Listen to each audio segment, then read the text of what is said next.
Queen's Park, Rangers limbered over the line in 22-23 to stay up with smash and grab victories at Burnley and Stoke. But Gareth Ainsworth couldn't follow it into the following season because they took just 8 points from the first 14 games before Ainsworth was sacked after a home defeat to Leicester. Steady start for Martí Cifuentes. He took 13 points from his first 13 games in charge with significant defensive improvements, but it was in the next 19 games where things really started to take shape because the R's really started to create chances thanks to the addition of Lucas Anderson and a couple of midfielders as well, and they took 32 points from their remaining 19 games, and that ensured that, having looked in a worrying position midway through the campaign, they managed to stay up in the end with relative comfort. So what's in store for QPR this season? Because there have been question marks over the day-to-day running and operational structure at the club,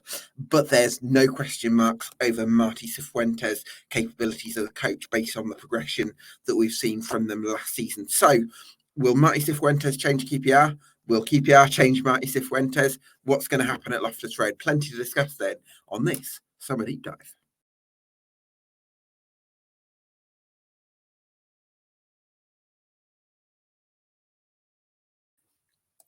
Yes, welcome along to the latest EFL Debate Summer Deep Dive. I must have been in the middle of typing LoftforWords there, and somehow I don't know why that's not come through.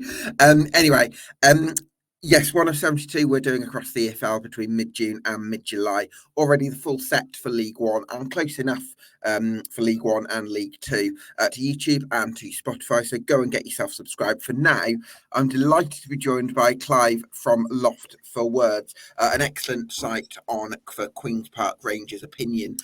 Clive, thank you so much for talking to us. I really appreciate your time. Yeah, so do you, what's in store at QPR, and do you feel like the structural side of QPR, do you feel like progress is being made, or how do you feel? It's worryingly calm at QPR at the moment, which usually means there's some sort of meltdown just around the corner. So like, you should never get too comfortable at our club. But yeah, compared to where we were 12 months ago, it feels just absolutely night and day. And actually going into the season with a reasonable amount of steady calmness and something approaching optimism, I guess, which, like I say, scares me a little bit. So we'll see how it plays out. But yeah, compared to 12 months ago, this is unbelievable. We'll come to the work that Martí Cifuentes has done in a moment, but do you feel like Christian Nourry, as a sort of more of a football centred CEO, if you like, do you think he's made a difference in terms of the day-to-day structure with appointing somebody like Cifuentes and having the vision to sign players like Lucas Anderson? Has that made a difference? I think Cifuentes had actually been on our radar for a little while before Nourry took over. But yeah, I mean, I think it's fair to say that the previous people that were running the club day to day, the chief exec Lee Hughes and the director of football Les Ferdinand, had tried their best and been there a while and given it their all, and maybe run out of steam and become a little bit checked out, because look, QPR is a really difficult club to run. It's, you know, the biggest small club and the smallest big club, so it has these expectations, but also these limitations that hold it back. And yeah, I think by the end, it was pretty clear that the steam and the drive had gone out of the people running the club. So some fresh blood, fresh ideas was pretty vital to us. And so far, so good. I mean, he's the youngest chief exec in the league by far. He's only 27 now. It's basically his first proper job. He's done consulting and stuff like that.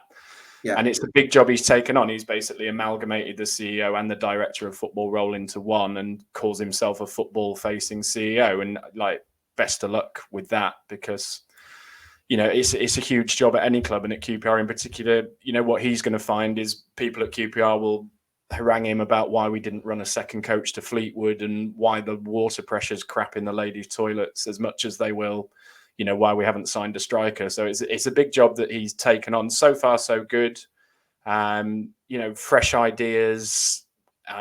We really seem to be doubling down on the data and analytics side of the recruitment, rather than just giving the manager whatever players he wants, which has obviously blown up on us countless times under Mick Beale, Harry Redknapp, Ian Holloway, Steve McLaren. All of these people were sort of given their own players, and it doesn't work at QPR because we change the manager so often. So really doubled down on the data and analytics. As long as Cifuentes is on board and happy with that and they're all on the same page, then that's fine. If he's not, then that could be the next sort of QPR meltdown to come. But at the moment, it all seems to be going well.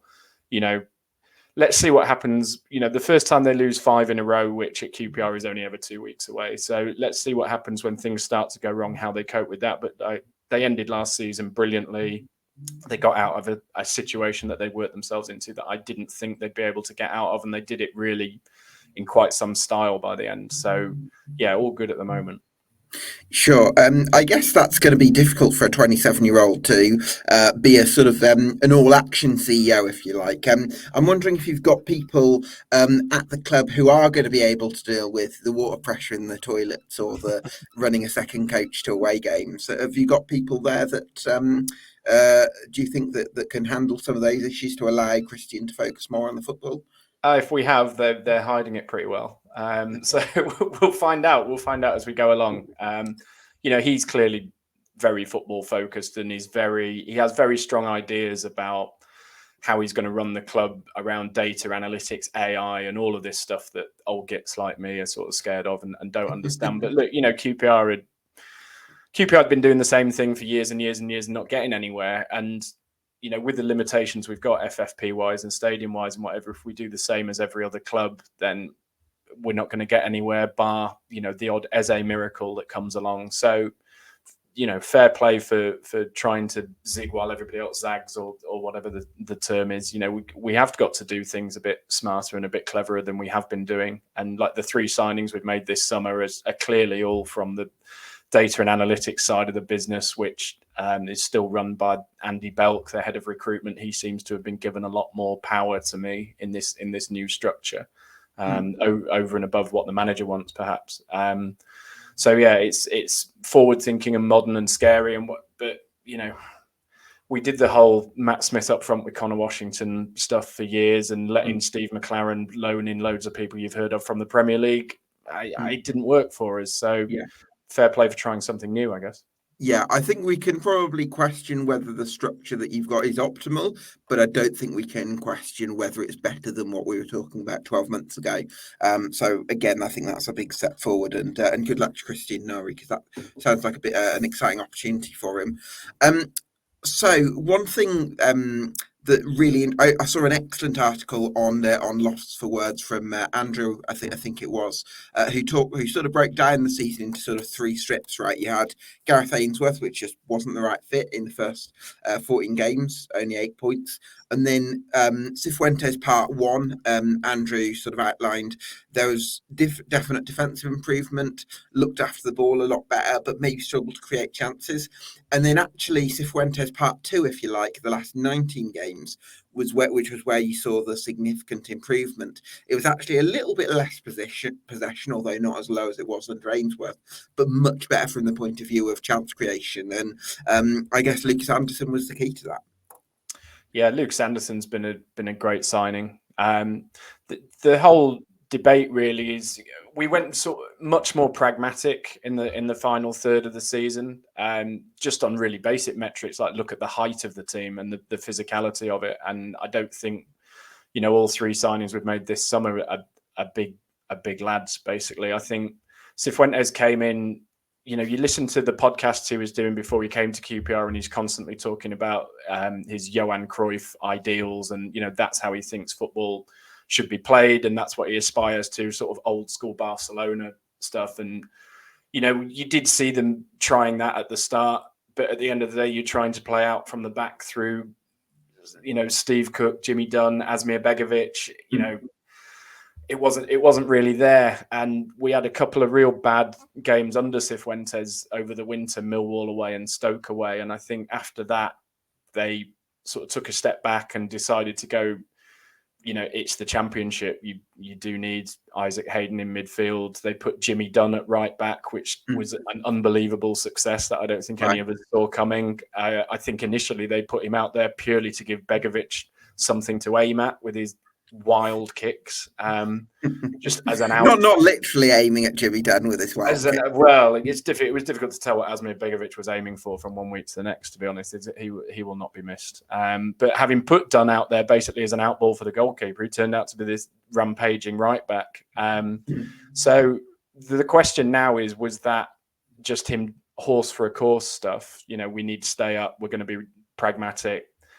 It's not going to be pretty at times, although some games, West Brom at home and Leeds at home, it was unbelievable. It's the best QPR I've played for years. So is he going to continue along that line? Is it he's been in the Championship for 6 or 7 months now. He's decided it's a difficult league. It's a weird league to play in. And, Cruyffian ideals can be parked over there. Or given a full pre-season, and some time to actually get his ideals through to the players, are we actually going to go back to that purity that Cifuentes talked about a lot when he came here? That's basically, now it turns out he's not leaving because he obviously got linked with loads of jobs. I think the big question of the summer is, is it going to be pragmatic, Marty, into the new season, or are we going to go down that sort of total football route, I guess?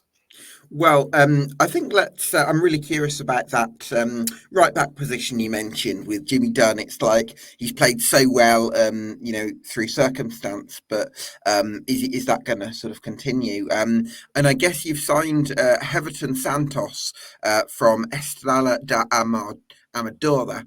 Hope I've pronounced that correctly. Well done, we're just calling them Estrella. It fits with the brand.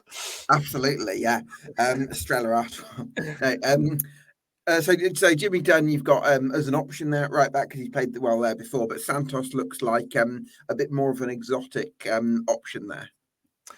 I would like to see Jimmy Dunn stay there. I think it was just ridiculously effective last year in all sorts of ways, and he was basically our player of the season through the final third of it. So I would not be in a rush to move him.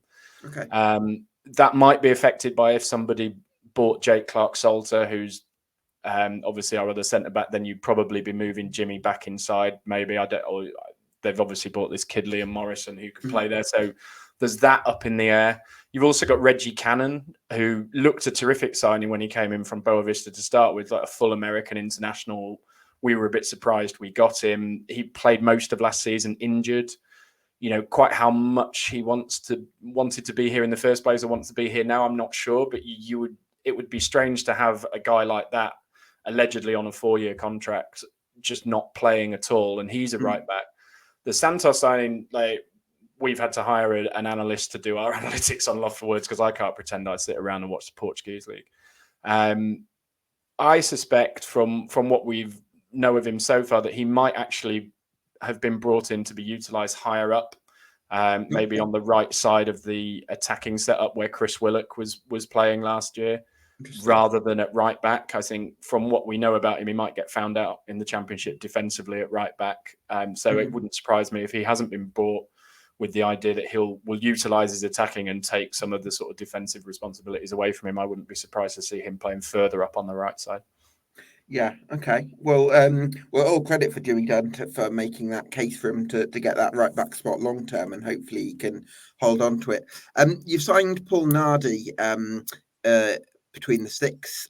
Looks like a good signing based on the reviews that I've seen. You've also got Murphy Mahoney, who's coming back from a decent loan at Swindon, I think, and you've got Walsh there as well. Yeah, Paul Nardi.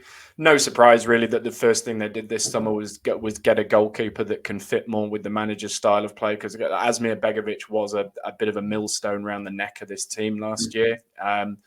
Not only because once Cifuentes came in and wanted that, playing around in your own box to draw people, Begovic just could not do that. He couldn't move his feet. But even more basic than that, he couldn't do the basics of goalkeeping, like saving the shots. If the shot was further away than the length of his body length, then he didn't save it because he would just collapse from a standing start. Jake Livermore scored twice in 10 minutes against us from 30 yards at Loftus Road after scoring once in 5 years, I think. So Begovic was a liability, really. He cost us some bad goals at the end of the season, away at Leicester, away at Plymouth, and I'm very glad that early summer talk of him being kept on because he's good in the dressing room. You know, if you want someone to tell jokes in the dressing room, I can do that.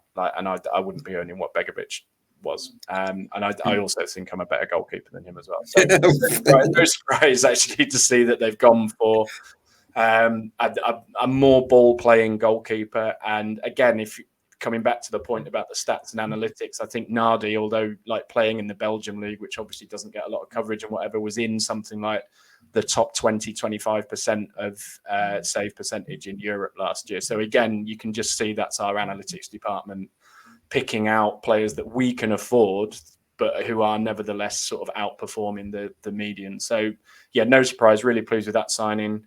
Walsh played very well at Coventry on the last day of the season. Whether that was just because it made a nice change having a goalkeeper that could move off his line or not, we'll wait and see, but looks a decent prospect.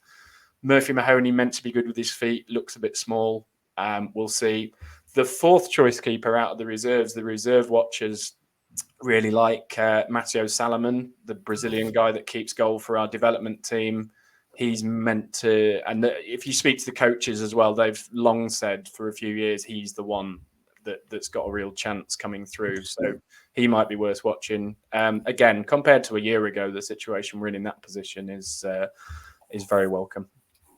Yeah, certainly is. Hopefully, seems like maybe Mathieu Salomon could do with a loan spell to maybe develop a little bit, because it looks like Paul Nardi's going to have that jersey pegged down for now. So centre backs then, Clive. Would you cash in on Jake Clarke-Salter this summer? Yeah, absolutely. I mean, it's the best bit of our team. Cook and Clarke-Salter. Cook won the Supporters Player of the Year, and Clarke-Salter won the Players Player of the Year last year. Easily the best bit of our team. Clarke-Salter obviously had a really difficult start at QPR and just couldn't get fit. Kept picking up niggly injuries and got lumped in by idiots like me with some of the chances we had at the time, like Tyler Roberts, Leon Balogun, and people like that. And again, you actually speak to people at the club who didn't have a lot of time for those other players. They said, Jake's actually a decent, not only a great footballer, but a decent lad who just wants to play and is as frustrated with not playing as the rest of you. So he really came on and showed that last year. I think Preston at home at the end of last season, a big 1-0 win when we needed it. He was absolutely amazing. Left-sided centre-back as well, can pass, which they're obviously in demand. So yeah, he's been fantastic, and I'd love him to stick around because I think if he stays fit and in the form that he was at the end of last season, he could be one of the best defenders in the Championship. But we've been really bad, and the reason we got into the situation we were in this time a year ago is because we didn't sell players at the optimum height of their value and the best bit of their contract. Rob Dickey, Seny Dieng, Chris Willock, Ilias Chair, possibly, arguably. You know, we had players that other clubs were interested in, and we didn't cash in and reinvest the money. We hoarded them and tried to spend to push on. And if you push on and you don't go up, then you're Derby, you're Sheffield Wednesday. And, you know, we were very lucky that we didn't go down that route. So, look, Jake Clarke-Salter, I think he's got 2 years left on his deal. He's in great form. He's fit for the first time in years. If somebody offers you, like, and I'm not talking like 1 or 2 million, but if somebody offered you good money, like 5, 6, 7 million or more, you could do a lot with that, couldn't you? Absolutely, yeah. And you've got to do it. You've got to, and you go out. You do that, and then you go out and buy 4 or 5 more, and hopefully 2 or 3 of those become the next prospect. So, yeah, I'd be very sad to see him go because he's just started really sort of kicking on and playing well. But if you got an offer, absolutely, yeah, he'd have to go. Yeah, that makes a lot of sense. Kenneth Powell, Clive, I was surprised to read in your review that he was one of these players that divides opinion among QPR fans, because I've always had him down, even though QPR haven't been a great team when he's been with your club. I've always had him down as one of your best players. Clearly that was the case in 22-23, but maybe last season he divided opinion a bit more. So just break that down for me if you would. Well, I like him a lot. Can be a little bit suspect defensively, which isn't great for left back, obviously. But I think if you look, he's almost always playing behind either Chair or Willock, who aren't, who are obviously up there doing their thing. So he's often exposed on that left side. He's not the tallest, and clubs like to sort of overload him at the back post and hang crosses up on him. He's actually really good in the air, so not many teams get a lot of joy out of that. I really like Kenneth Bale. He also chipped in with 4 goals, I think, last year from left back, including an absolutely vital one at home to Huddersfield in the 95th minute, which at that point would have put Huddersfield, I think, 6 points ahead of us in the table at the end of January. And instead, it kept them within distance, and they sacked Darren Moore after that game. And obviously, I think they only won 2 or 3 more after that. So that was a big moment. So I really like Kenneth Bale. He's not outstanding, but he plays every game. I think he's been ever present in the 2 seasons he's been here, and he's basically a 6 or 7 out of 10 player every week. So he's been linked with Watford and other people this summer, and his contract's up next summer. So if he's not going to sign a contract and you get an offer again, you have to take it. But I think people underestimate the value of someone that plays every game at 6 or 7 out of 10 at their peril, really.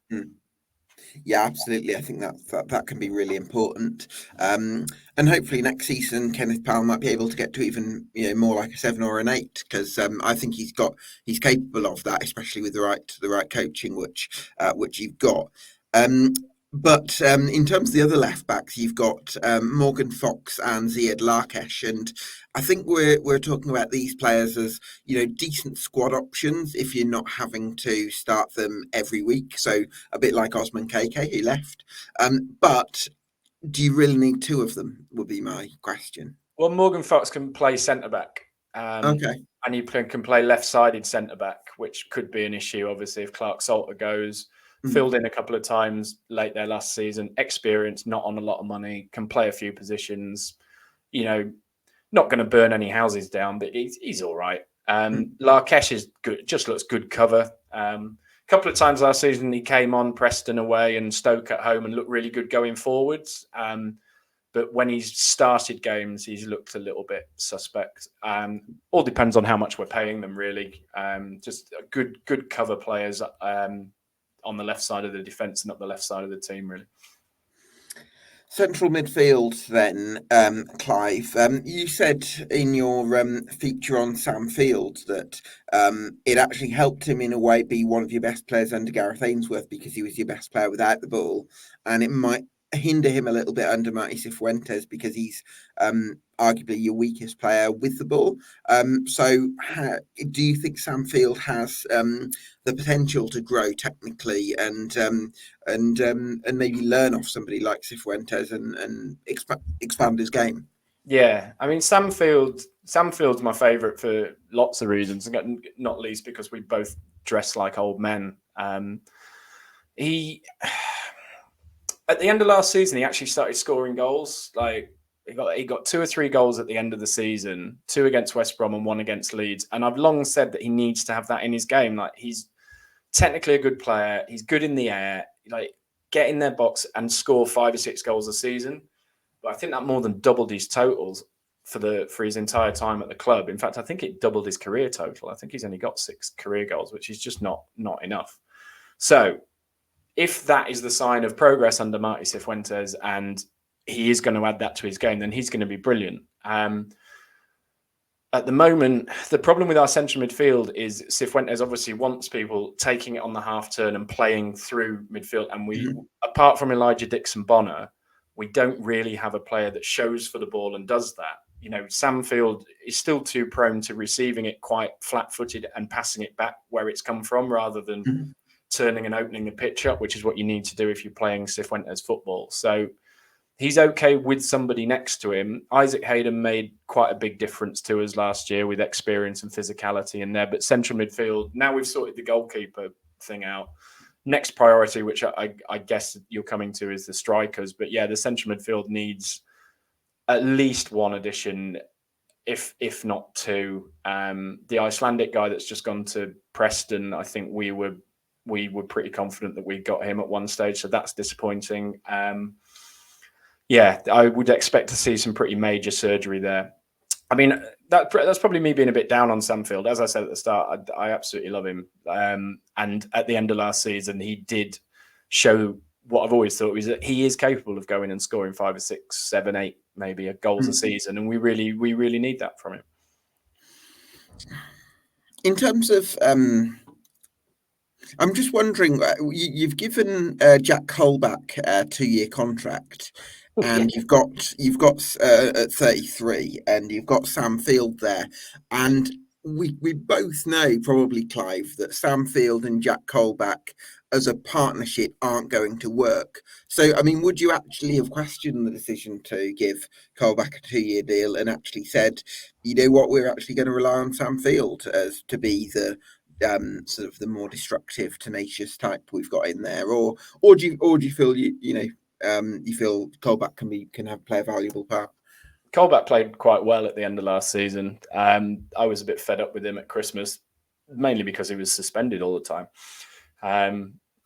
I mean, he is still going to be suspended all the time. He got booked within 2 minutes of our first pre-season friendly the other day, which was being played on a golf course, which that should tell you the sort of the vibe and the tempo of the game. And yet 2 minutes in, he got booked and kicked it off. So, yeah, he's a bit of a liability in that respect. I mean, not to revisit the horrors of last summer, but, you know, we had major surgery to do on the team and no FFP headroom to do it with. And so we had to do a few things that you would ideally not be doing. And one of them is, you know, we had to give people like Steve Cook, Jack Colback, you know, 2 and 3 year contracts because everybody else was only offering them 1 year. So that was the reason for them to come to QPR. And I think the money is heavily weighted in the second year as well, because we couldn't put big wages on our wage bill last summer. So I think the reason he's got 2 years is, look, come to QPR on a low wage this season, get us out the shit. We'll pay you, we'll give you a second year when nobody else will, and we'll pay you big money in the second year. So we have spent a little bit of this season's money already doing that. It's not ideal, like you say, Colback on 2 years and having Field there and whatever. It is not ideal, but the situation we were in last summer, we were snookered. So, you know, we've probably made some decisions that ideally you wouldn't. Right. No, that makes sense. I actually thought that the 2 year contract was this summer, but it was actually given to him last summer. So well, he's actually got a 3rd year option on it as well. So Colback might be playing here when he's 40. How do you do, fellow kids? Yeah. Yeah. So Elijah Dixon-Bonner, Clive, you mentioned him earlier there. Is there a world where he becomes the midfielder that you're thinking, let's try and sign this summer, and, you know, actually continues his sort of trajectory? I like him a lot. Needs to score goals and assist. You don't want to be the Andre Dazelle character, that, you know, the ball playing midfielder that never scores, never assists.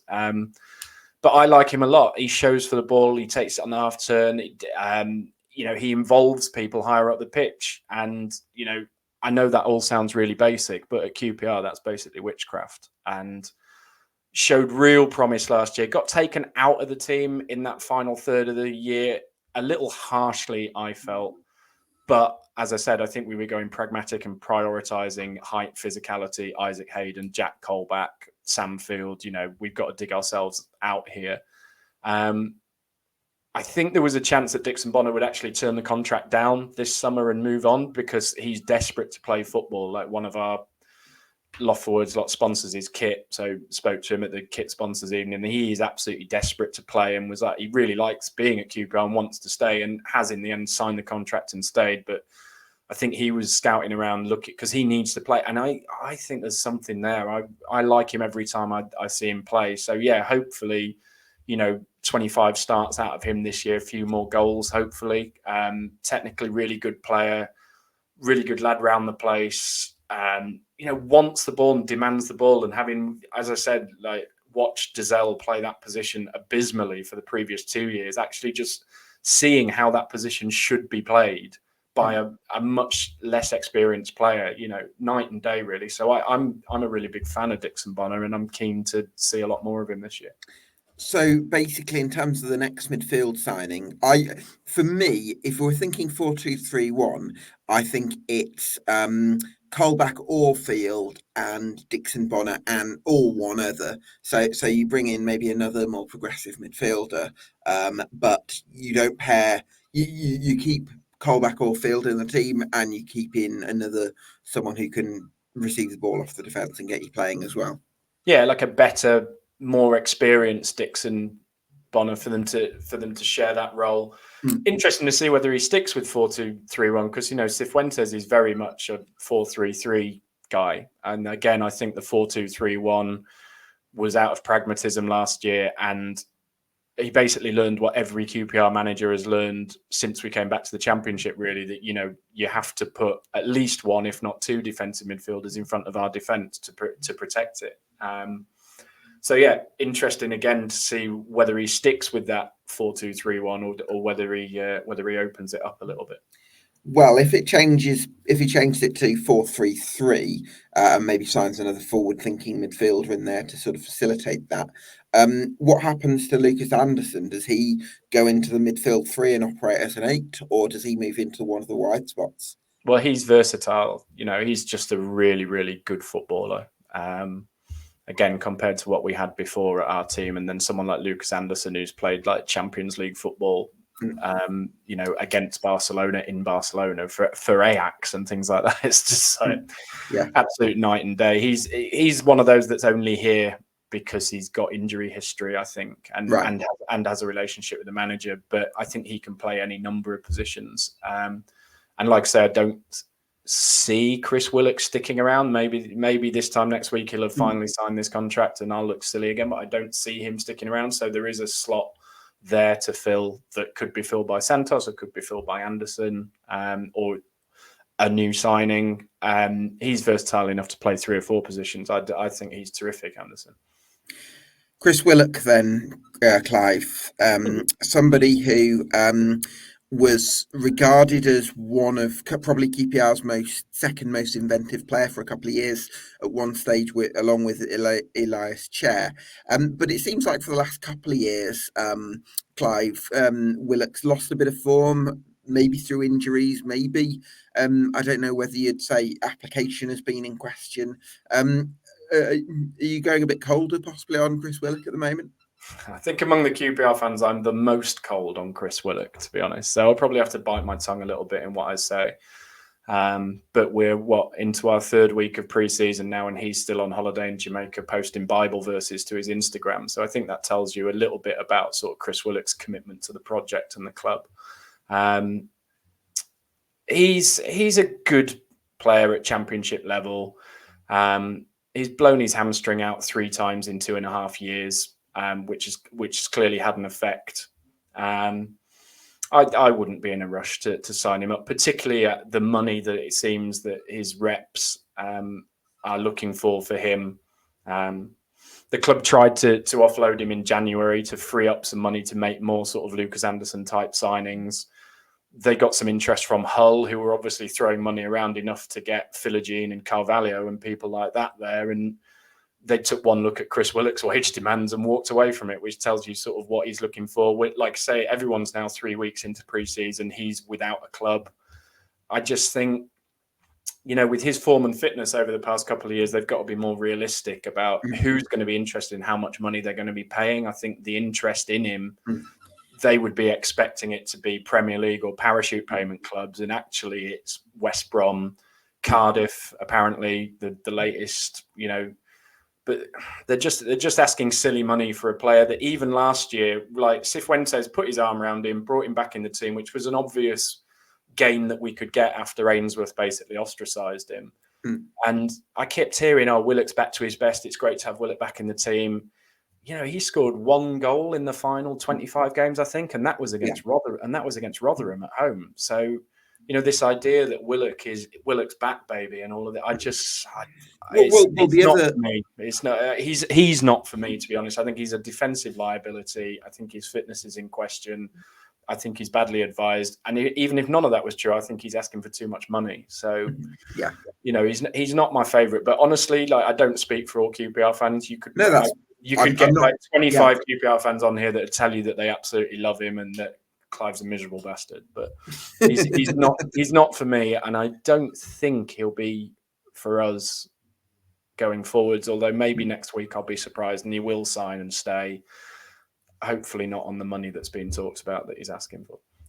Clive, that brings me on to, I guess, a point about the culture at QPR. Because are we in are QPR in a place of cultural restoration, if that's not too big a word, or rebuild, where you've had this period where there's been a few players where things got a little bit flashy, a little bit ahead of themselves. Maybe, application or focus has been in question for a few of those players. And I'm just thinking at the stage that QPR are at your development as a club. And if I look at what's brought QPR successful periods in the past, it's been a really tight culture and people that are willing to give everything. And when you've gone away from those values in the past, that's actually where you've had problems. So for me, I'm wondering if you've got to be quite ruthless from a cultural point of view and quite uncompromising as well. Hopefully. I mean, that's what I would like. You can't talk too much about improving culture at the club while Taylor Richards is still kicking around the place. So that would be a notable improvement if that could be solved. Cifuentes did a great job last year of bringing in, we used to make excuses for Ainsworth, or I did, saying, well, look at what he inherited: the fractured dressing room, the completely lopsided team, the packed treatment room, no FFP headroom to do anything about it. Cifuentes had that inheritance plus what Ainsworth did to it. So he's really been brilliant at galvanizing everything, bringing everybody together. He was pretty ruthless with some of the players last year. Richards just completely bombed out. Kake, a great lad, but not championship standard. Basically had a nightmare at Millwall away and was never seen again. Pretty much the same with Andre Dazelle, just cut, having been a first team regular before. So Cifuentes is pretty ruthless. And he got a tight group together with a good experienced core: Steve Cook, Colback, brought Anderson in, who he'd worked with before. And the spirit just seems to have gone like that compared to where it was. So he's really brought things together and fostered that. So hopefully, that will continue into a new season when there isn't that pressure. You've got to remember, Cifuentes came in, we'd won 2 of our first 14, and we didn't win any of his first 3. So you're suddenly on 2 out of your first 17, 18 games. That's a hell of a position to be in, and to claw your way out of there. Every defeat is cataclysmically disastrous, and so he did a really good job of bringing everything together last year, and hopefully that continues, because like you say, when QPR start chucking money around on big names and you've got 30 big potatoes walking around with his flash car in the car park and whatever, that doesn't really suit our club. And Gareth Ainsworth knew that and tried his best to sort of weed out the people that were causing that problem. And I thought he was going to do it, actually. But it's just that Gareth's style of play is just so caustic that it just wouldn't fit at QPR. But he was at least right in the culture in the dressing room, and all of that was wrong, and he worked really, really hard at trying to correct that. But he football wise, he was trying to create Wycombe 2.0, and we're completely different clubs, QPR and Wycombe, in that it's just never going to fly here. QPR fans, we're not going to go to West Brom on a Tuesday night and watch us have 0 shots on target, 25% possession, lose 2-0, and be happy that the manager. Well, I mean, I don't think we're not going to be happy with that. No, I don't think it's necessarily a question of intent. So I honestly don't believe that the intent from Ainsworth is for his sides to not have any shots.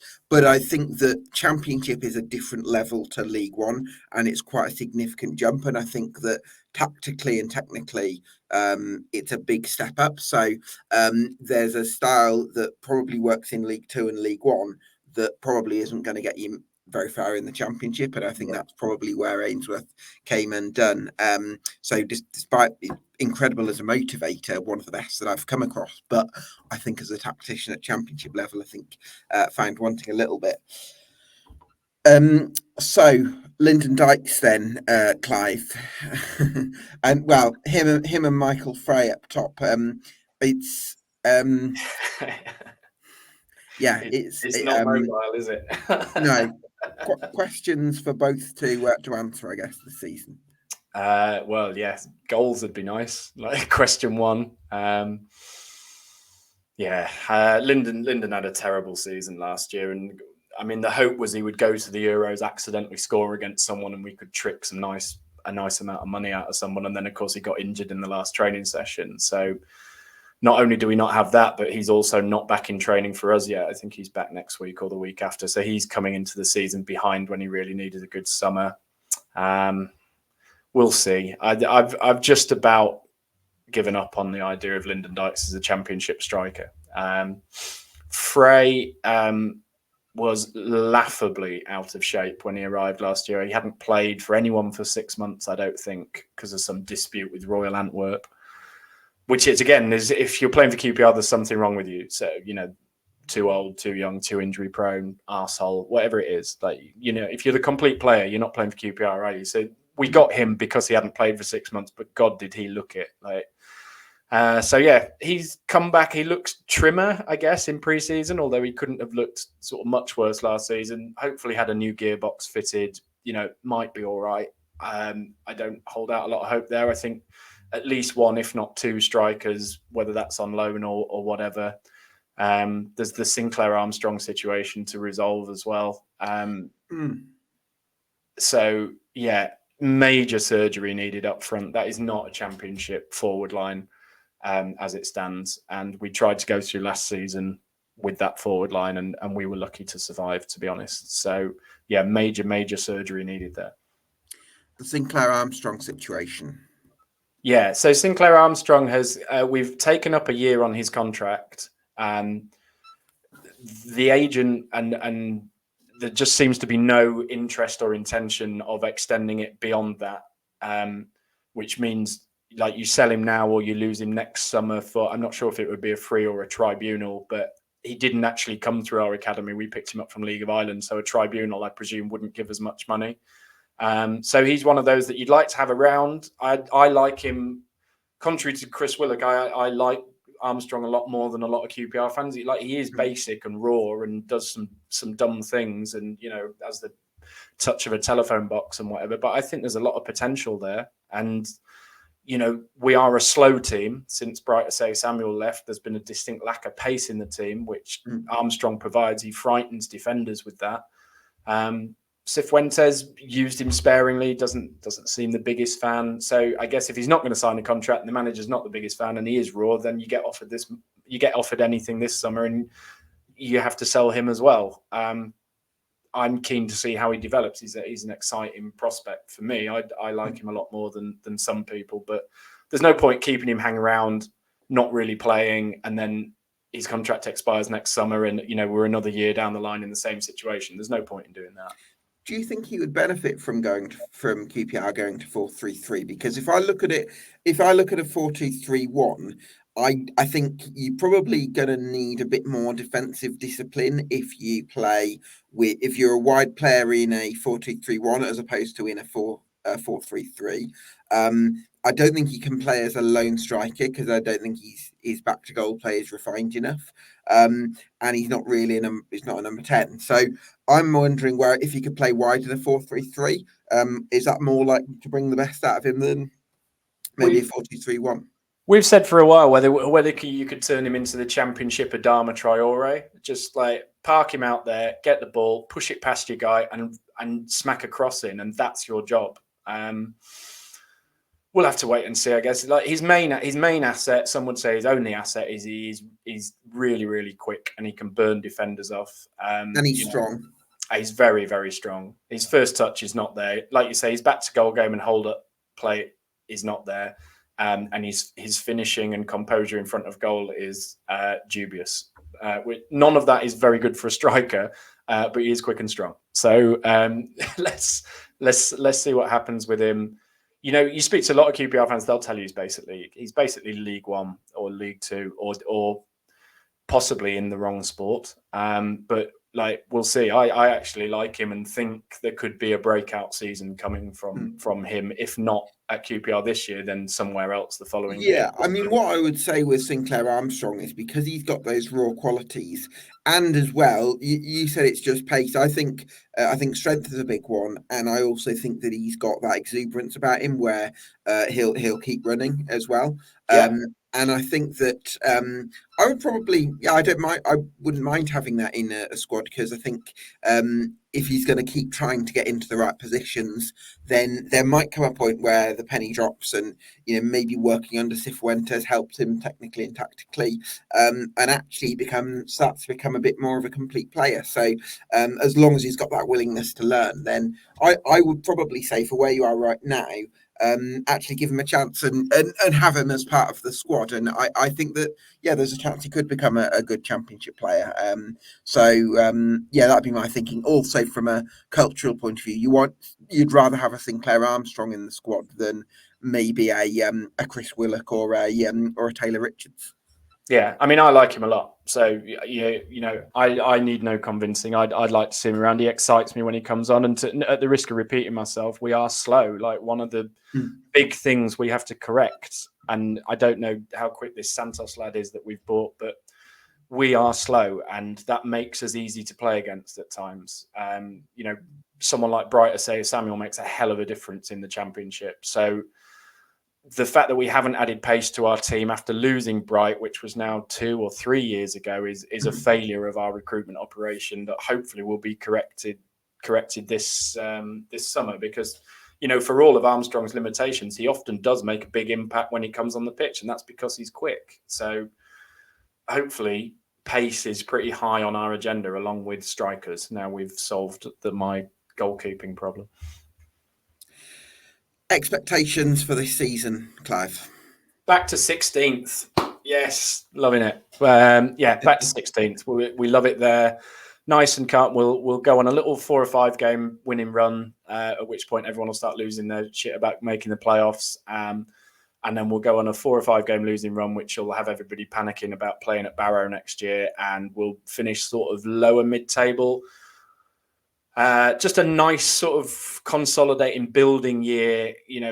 We really bottomed out. We're so lucky we haven't got relegated in both of the last 2 seasons. So we're starting from a really low ebb, with not a great deal of money, although the FFP headroom has improved for us this summer because the 21 overspend has rolled out.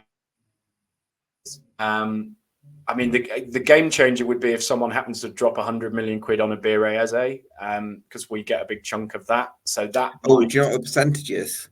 Oh God! Well, everybody reckons they know what that percentage is. It's 15% of either the profit or the total. Either way, it's going to be a wedge. So let's say it's percentage of the profit. So it will be a £80 million profit for Crystal Palace, and then so 25% of that is 15%. Yeah, about 20 million.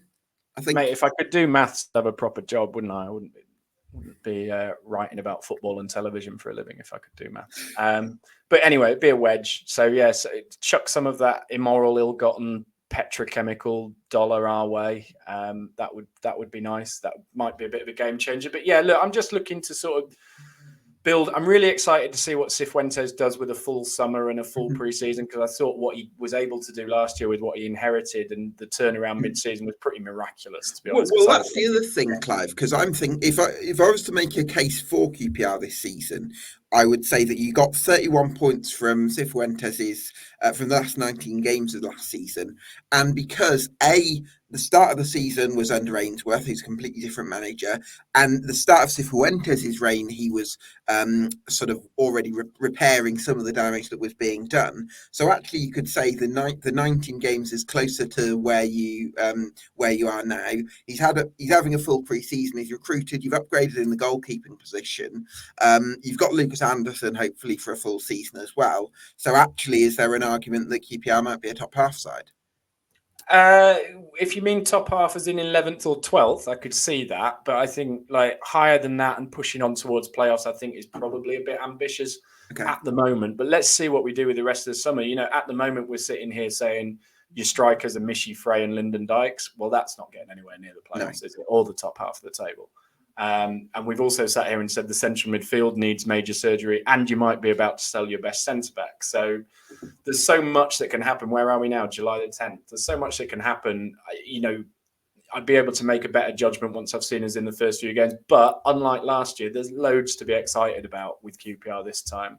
I was absolutely dreading last season. Every day that ticked by closer to the start of the season, I was just getting sadder, just because I could see it coming. And the way it started at Watford, conceding after 15 seconds of a game that we kicked off, and then being 4-0 down by half time, it was like all your nightmares actually coming true, because you could just see that coming all summer. This summer, we've got a great manager. We're confident, and we're coming off last season in decent form. We've got some good players. We're playing proper sort of QPR entertaining football again. The fans are just having suffered the last 2 years. The fans are really back on side the ground, selling out. Season tickets are flying off the shelves. So there is actually optimism and reasons for optimism. But it's QPR, isn't it? They'll shit the bed at some point. So you've just got to always temper that optimism at QPR with the knowledge that we're the most accident-prone club around, and we might do something ridiculous.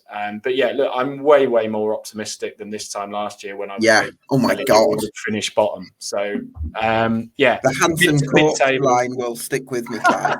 It was nearly so prescient as well. I'm this is me happy. This is what I look like. That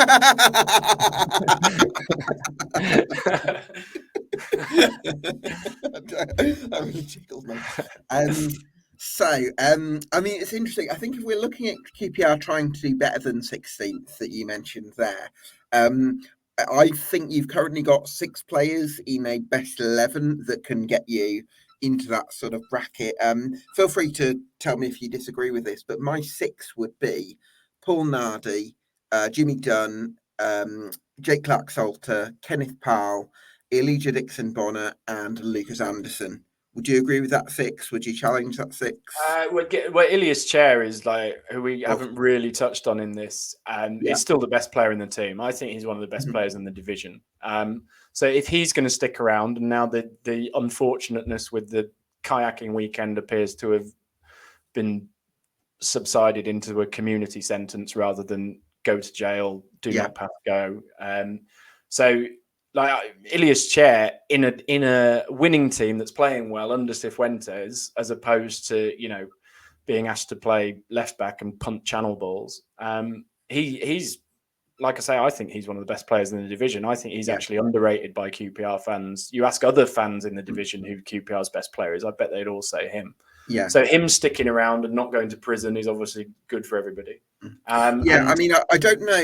We might as well touch on Ilias Chair there, Clive, because I don't know the circumstances of the case, but from what's been written, it seems like Chair is going through maybe a difficult time, and not that I'm either sort of justifying what he may have done or anything like that, but I do wonder, is it going to take a lot in terms of management from Cifuentes to sort of get him into a good headspace where he can deliver what he's capable of on the pitch? Well, I think we've already done that. I think that was last season when he actually did get sentenced to 2 years in prison.